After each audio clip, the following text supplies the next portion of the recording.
صعب جدا تدافع قدامه، ملوش منطقة معينة للاستهداف.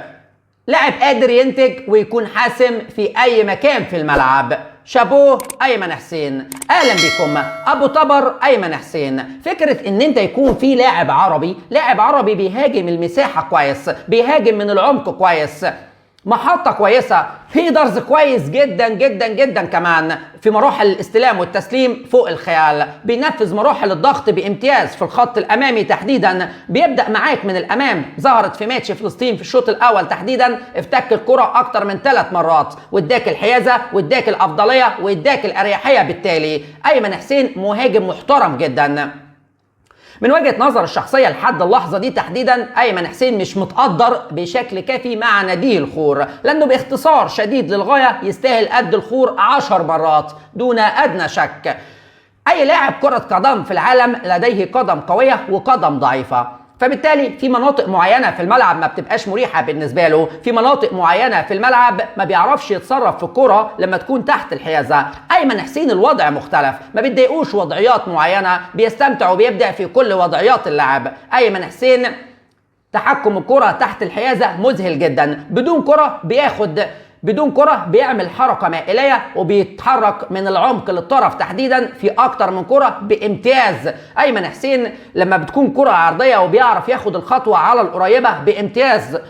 بالرأس هدف عالمي لأيمن حسين ظهر في أول ماتش، في ماتش عمان. أيمن حسين مهاجم ممتاز جدا، لما بيستلم ويراوغ يشوط بشماله في ماتش فلسطين ما عندوش مشكلة، بيمينه في ماتش كوريا دبل كيك ما عندوش مشكلة. مهاجم بيستمتع في كل وضعيات اللعب، باختصار شديد للغاية.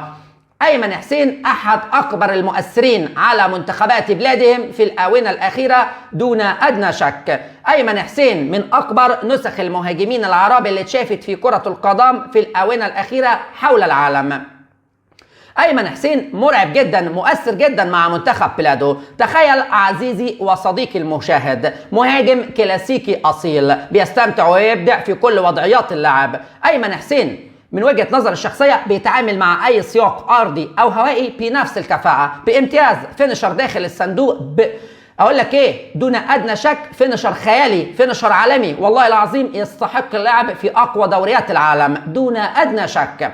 أيمن حسين، تخيل صديقي وعزيزي المشاهد، من بداية تصفيات كأس عالم لحد الآن لعب 6 ماتشات مع منتخب بلاده، سجل 7 تجوال، سجل 7 تجوال منهم ماتش كبديل. كل الماتشات اللي شارك فيها سجل فيها جوال. أيمن حسين في كأس آسيا لعب 4 ماتشات فقط، 4 ماتشات 4 ماتشات.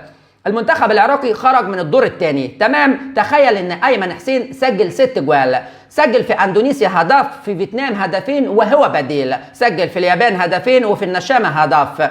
ايمن حسين تاني هداف كأس آسيا سبحان الله من 4 ماتشات فقط. ايمن حسين مع منتخب العراق اخر 10 ماتشات مسجل 13 هدف، ده غير الهدفين اللي سجلهم في اوكرانيا والارجنتين في اولمبياد باريس. مهاجم محترم جدا، لدغة الأفعى كما قال كابتن بكر دون أدنى شك، لدغة الأفعى انجاز التعبير أيمن حسين. عموما عن إصابة أيمن حسين اليوم أمام الخور، إصابة بسيطة جدا، لا شيء يدعو للقلق نهائيا على مسؤوليات الشخصية. أيمن حسين مش على رأس القائمة في ماتش النشامة 14 نوفمبر، لا، ده أنا أحب أقول لك في التشكيل الأساسي بمشيئة الرحمن. لا شيء يدعو للقلق، إصابة بسيطة جدا جدا جدا، كمان مفيش أي مشكلة في إصابة أيمن حسين في ماتش الخور اليوم. أيمن حسين في ماتش النشامة 14 نوفمبر في استاد البصرة وسط أكثر من 65 ألف متفرج من الجمهور الزواق. إن شاء الله المنتخب العراقي الشقيق قادر وبقوة على تخطي الصعاب. قلتها قبل كده وهقولها واعدها واكررها مليون مرة، العراق في كأس عالم دون أدنى شك.